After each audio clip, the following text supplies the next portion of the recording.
Hi, I'm John Fitzgerald and welcome to Custodian TV.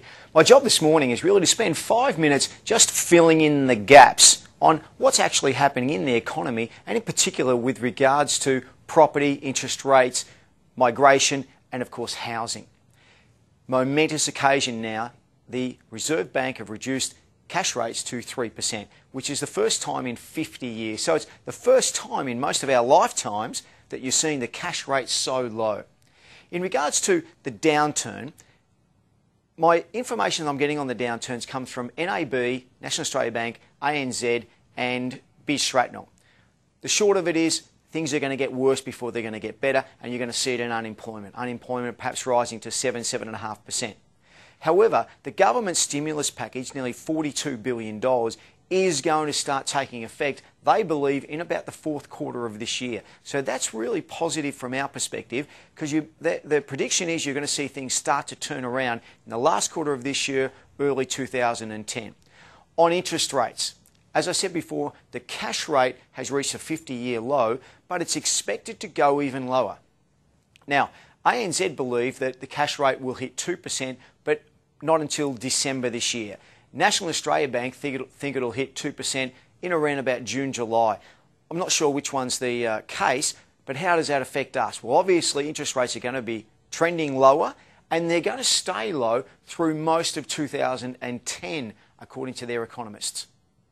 We have time to lock in.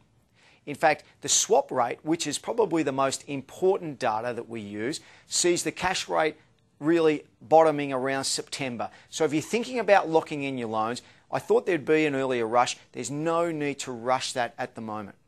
On migration, there's been some interesting news on migration that they're going to cut the skilled migration force by around 14% or around 18,500 people. That's not going to make a huge difference because we've got all these expats moving home. And the other interesting thing on migration is that the ABS now have come out with further data from their 2006 census showing that the Australian population will grow by another 6.9 million people between now and 2026. Now that's incredible.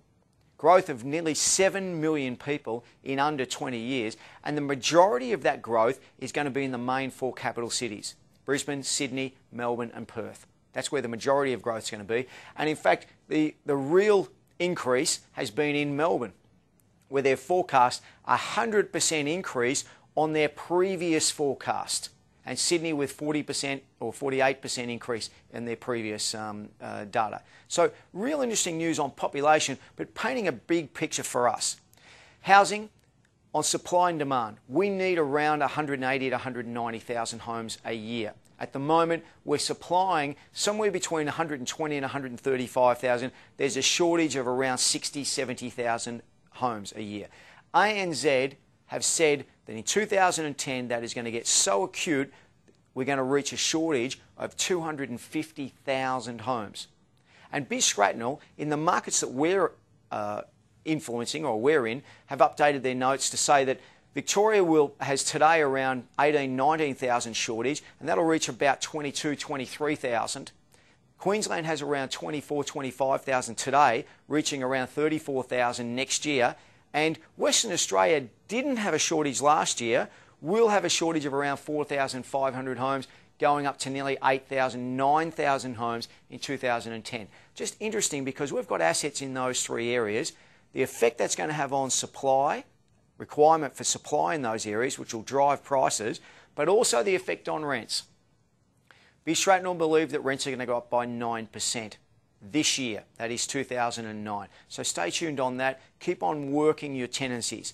The First Home Buyers Grant is taking some renters out of the market in the short term, but we've still got solid population growth that is soaking it up, soaking up all the supply. And you're going to find towards the end of 2009, a lot of the supply in that area, particularly under $500,000, will be completely taken up, and that's where you're going to see prices rise.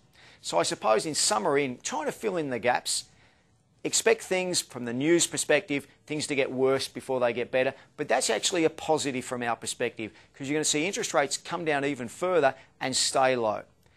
We've got time to lock in.